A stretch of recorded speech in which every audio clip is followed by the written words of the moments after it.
You know Malami? Malami? Yeah. Yes. The Malami that has gone. The, what do you call him? The justice man. Yeah. The Attorney General. I heard him one day. He said, in Hausa language, he was telling, he said, Zamu berci anan abashi kuba. Kadan zai mutu. He said they will leave him there, they will poison him, and gradually he will die. So, he was saying this in Hausa language. Yes, in Hausa language. Yes, it looks like somebody has advised them, do not try it. If you try it, the war will never end. He said, Ndemunseni, Kamamunseni. He said, if we had known. Kamamunseni. If we had known, we could have done this thing instead of bringing him to Nigeria.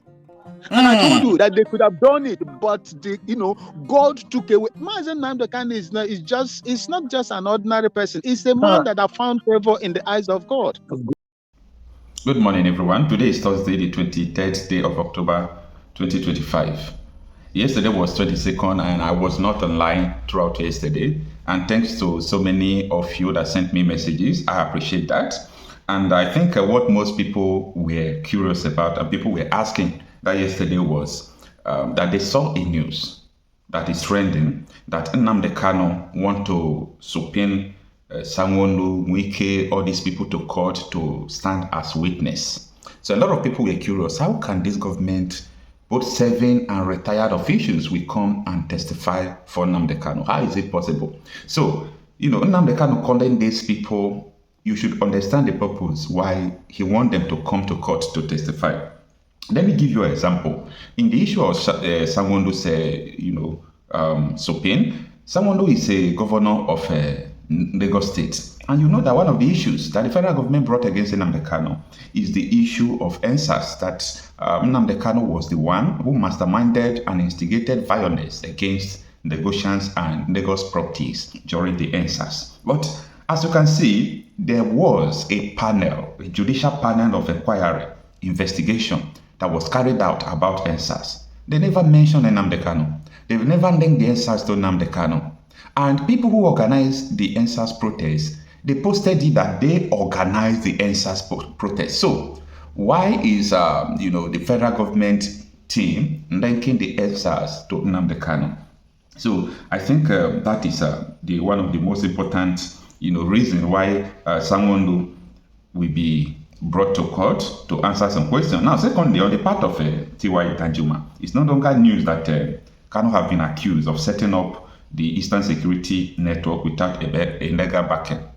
Now, you have seen videos as well where DSS director said that people should organize a vigilante and defend themselves. You have seen videos of the Army General saying that even though they deployed the whole military in Nigeria, they can't solve this issue. And T.Y. Danjuma is also part of the people coming to the court.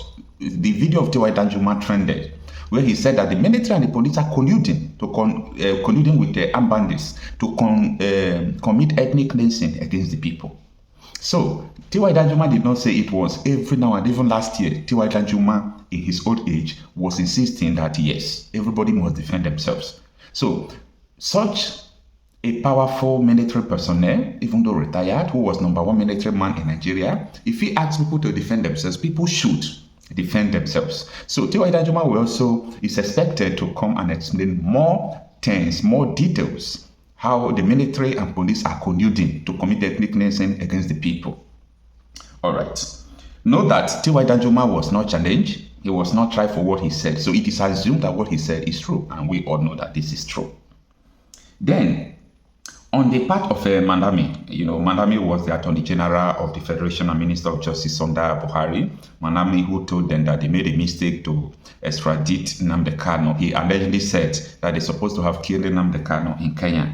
So Malami's part is very sensitive because it borders on how Nnamdi Kanu was repatriated from Kenya to Nigeria, how he was adopted, how he was kidnapped. And you all know the extraordinary rendition of Nnamdi Kanu was the reason why the appeal court said no standing order for the federal government to try Nnamdi Kanu, because the process by which they brought Nnamdi Kanu to court is faulty. So no court ought to have the jurisdiction to try Nnamdi Kanu. And the Court of Appeal discharged and acquitted Nnamdi Kanu. So, Malami, when Nnamdi Kanu was brought into Nigeria, Malami addressed Nigeria in Hausa language. Well, I don't know, but he addressed Nigeria with a language that is not English, probably Hausa language. I still have the video. Why would you address Nigeria with Hausa language that Nnamdi Kanu has been brought back to Nigeria? If this is not about ethnic something or political something, why must you address Nigeria with Hausa language when Nnamdi Kanu was brought to Nigeria? This is a question people are not asking. So Malami ought to appear in court to explain to the court how Nnamdi Kanu was brought into Nigeria. And nonetheless, the Kenya court have already passed a judgment in favor of Nnamdi Kanu. So there is nothing Malami will come and lie that they collaborated with Kenya to bring in Nnamdi Kanu that will stand, because there is already a standing court judgment from Kenya. So I want people to get this thing clearly. Now, number 4th issue there is that they said that Nnamdi Kanu jumped bail. Then Supreme Court said no, he did not jump bail, that the military invaded his house. Brutai is now ambassador to Benin before Tinubu suspended ambassadors, right? And Brutai was the army chief of army staff during Buhari, who sent military to go and kill Nnamdi Kanu. And Supreme Court has condemned that already. So Brutai need to appear in court and explain to the whole world how he invaded Nnamdi Kanu's house a day before Nnamdi Kanu was to appear in court and kill people. So, in the aspect of Wike, you know, a lot of people say that the killings of people could be linked to IPOB. Wike have to explain the massacre in Obigbo, River State. Wike was heard ordering the military, asking them that they should go after peaceful protesters. So these are the issue that a lot of people should understand, that Nnamdi Kanu is not just calling these people to come to court to stand and say, oh, what Nnamdi Kanu is doing is this or that. These people are coming to answer questions, and I think they are addressing this ahead. But I want to make this thing clear. I am not in support of Nnamdi Kanu's trial. I am not support for him to stand trial, because there is no, the federal government ought to obey the first court orders. We have the Federal High Court judgment already. The federal government did not appeal it. I just learned this from Barrister Maxwell Opara.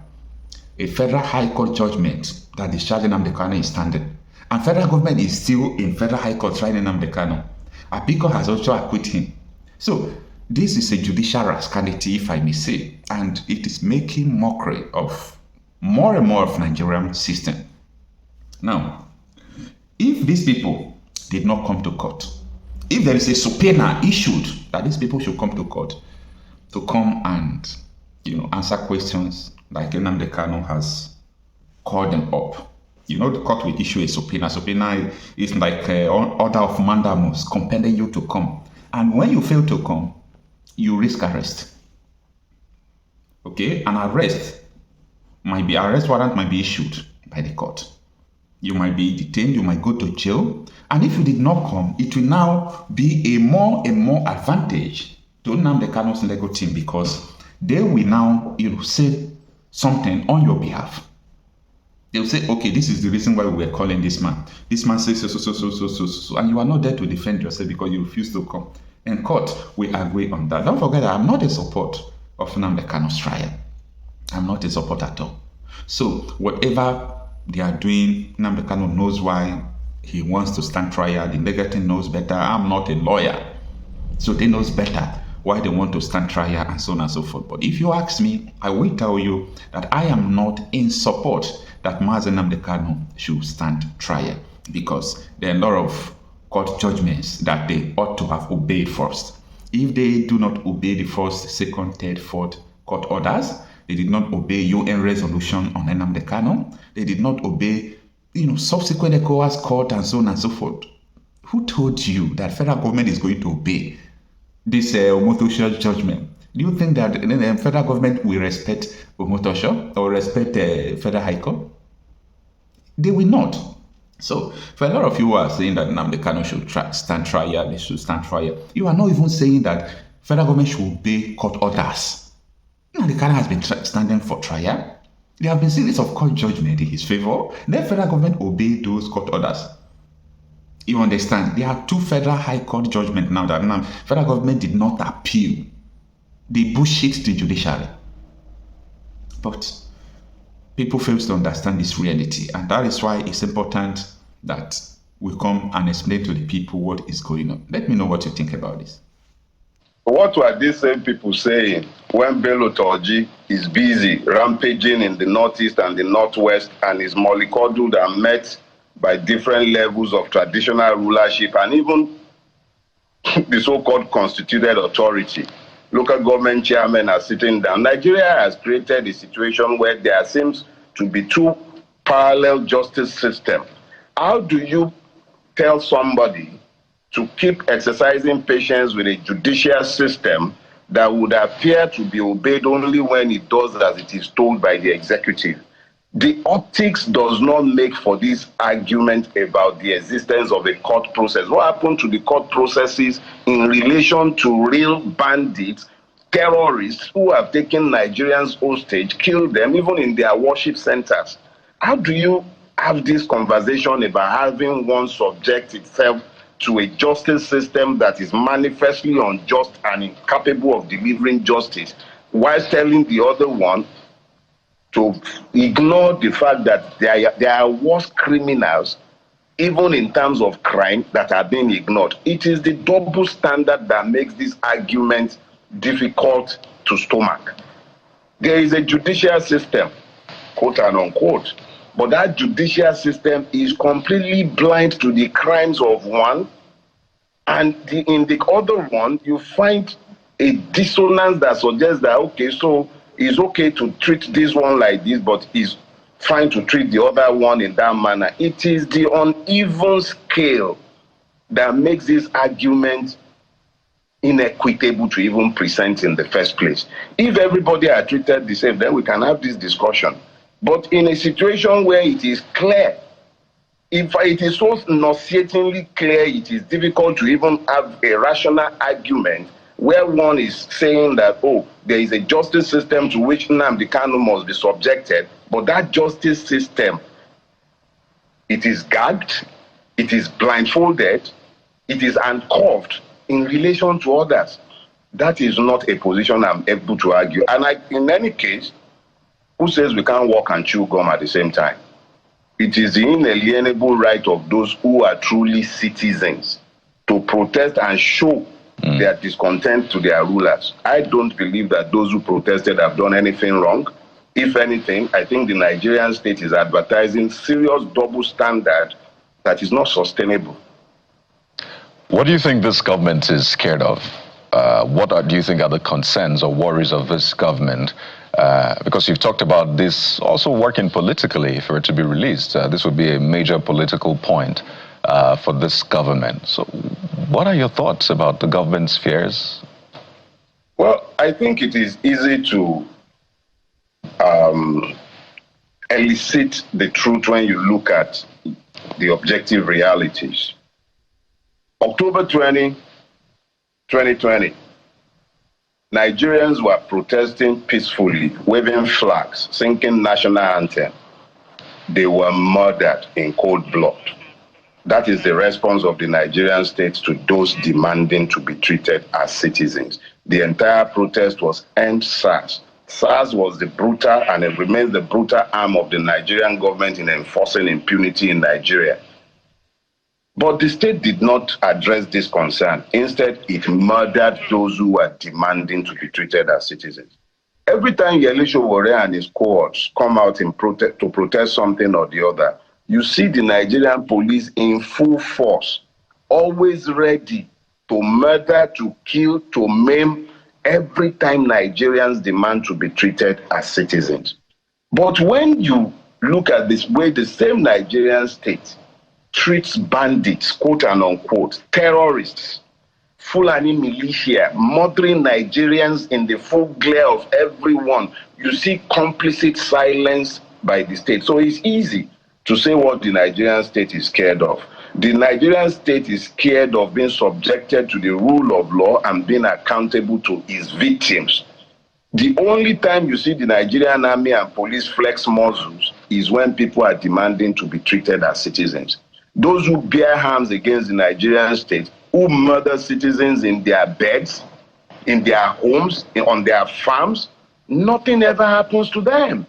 The Nigerian state is constantly talking about repentant terrorists. We have the most successful de-radicalization program in the entire wide world. We should be exporting it. But it is in Nigeria that those who presume to demand to be treated decently as human beings, governed and protected by law, are serially assaulted and murdered. Chinedu Agwu is there in prison in Owerri today. What was he saying? He criticized the governor. That is the country we have built. Those who need to be afraid of the Nigerian state are those demanding that it should treat them both as citizens and as human beings. But those who go around marauding and killing Nigerians regardless of their ethnicity or religion, the Nigerian state has no problem with those ones. So the Nigerian state is afraid of having itself yoked to the rule of law and having the citizens, quote and unquote, treated as citizens and no longer as victims. That is what the Nigerian state is afraid of. Accountability in any way, shape or form. It does not like it.